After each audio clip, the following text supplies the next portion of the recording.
cubs are now about 4.5 months old and growing increasingly adventurous. It's a dangerous stage for these 5 cubs at the moment because they're at that age where they're really starting to wander around and explore. They're becoming really, really curious. And 5 cubs is a lot of cubs for the mums to look after. It's a big job for the mums. The cubs should have been introduced to the whole MK pride already. But their nervous mothers, Rosa and Zuri, have resisted pride members' efforts to meet them. So the 2 mothers must do all the hunting and babysitting themselves.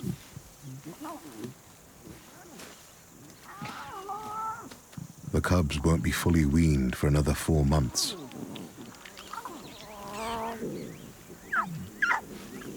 So most of their nutrition still comes from their mother's milk. While exhausted Rosa and Zuri nap, the male cub, Spotty, hears something moving in the bushes. The mischievous cub can't resist investigating. He needs to be careful.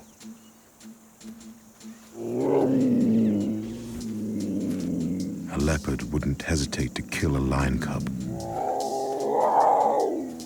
It's a simple way to eliminate the competition. Spotty is far from safe. Nathan is back with Sarabi in the MKs, not far from last night's feed.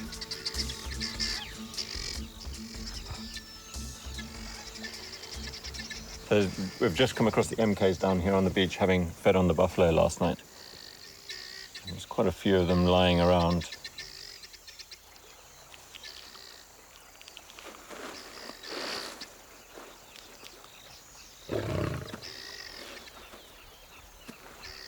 Sarabi is still in pain. But as Nathan surveys the beach, it's not the female that draws his attention. There's actually, there's one of the cubs down there. This might be the first introduction. Oh, it's brilliant news. Nathan and Sam have been waiting for 2 months for the cubs to meet the whole pride. But the excitement quickly turns to confusion.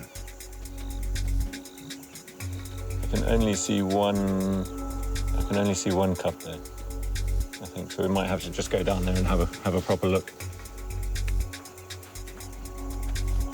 There's no sign of the cub's mother or his siblings.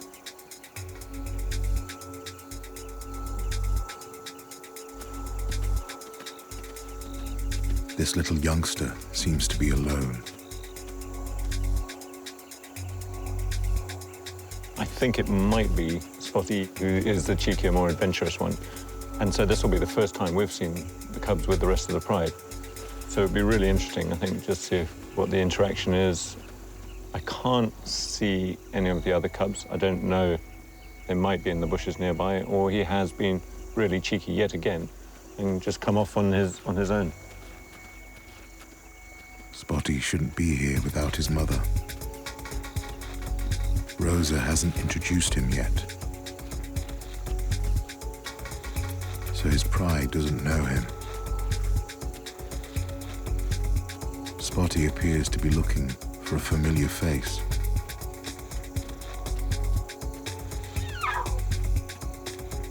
He doesn't find one.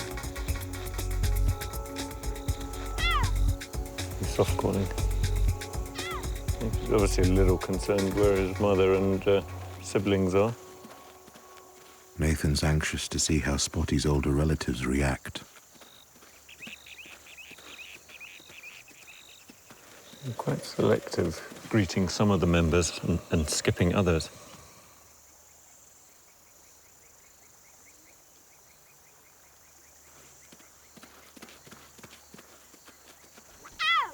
The females greet him warmly.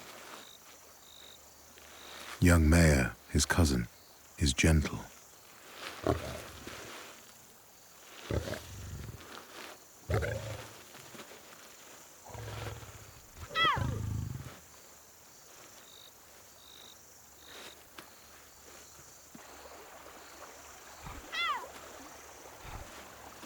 But the teenage males are showing a little too much interest in him.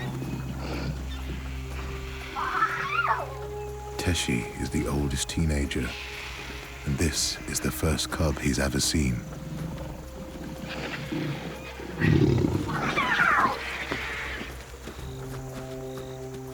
It's getting rough. He's obviously looking quite concerned and soft-calling for his mum and the other siblings, and he's now starting to wander off up the beach by himself. But he's walking into even more danger.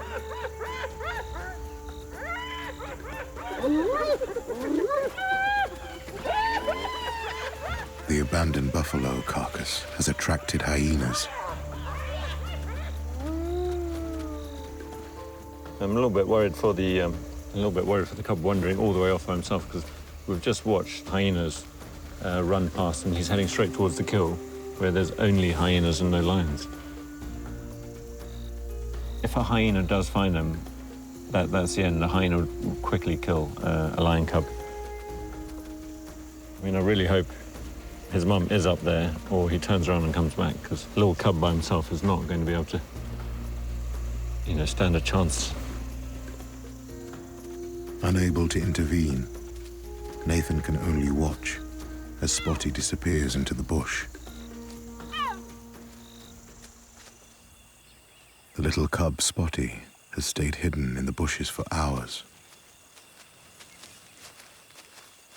There's still no sign of his mother or his siblings. He's now been apart from them all day. You can occasionally hear the cub soft-calling for his mother. And the best thing for him to do, I think, is really stay hidden in this bush for the rest of the day. But Spotty's hungry.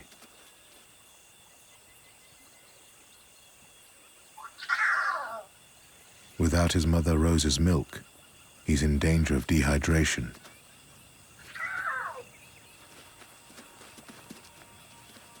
Thirst drives him out of his hideaway. He joins teenager Maya.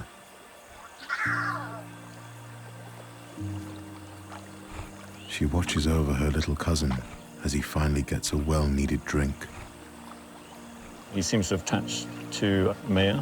She's sort of taken quite a shine to him, playing around with him a bit. It's welcome company and protection. But Maya can't feed him. He desperately needs Rosa or Zuri. As the daylight fades, Spotty faces his first night without his mother.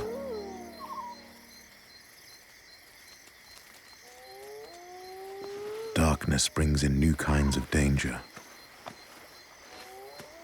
It's when predators are most active. Nervous Spotty sticks close to injured Sarabi on the beach. Roars echo down the river. Distant territory claims. The pride responds.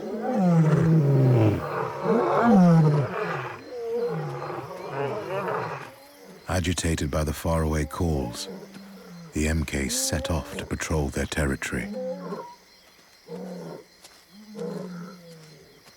Spotty's instinct tells him to stay put. He waits for his pride to return.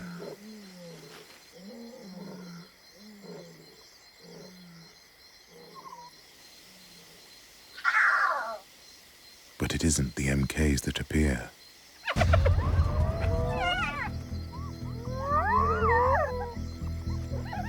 The hyenas are back.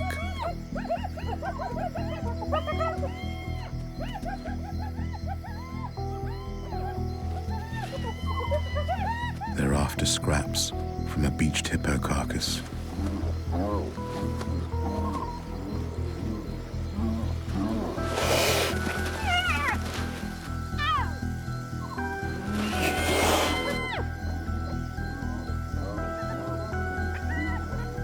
Spotty desperately tries to climb the tree for safety.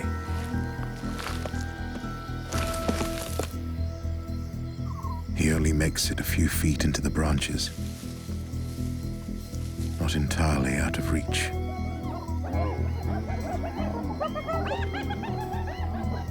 It's going to be a long night.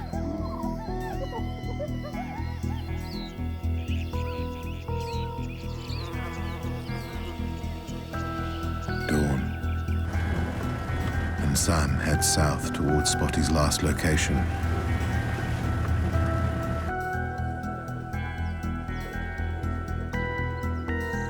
The beach is quiet.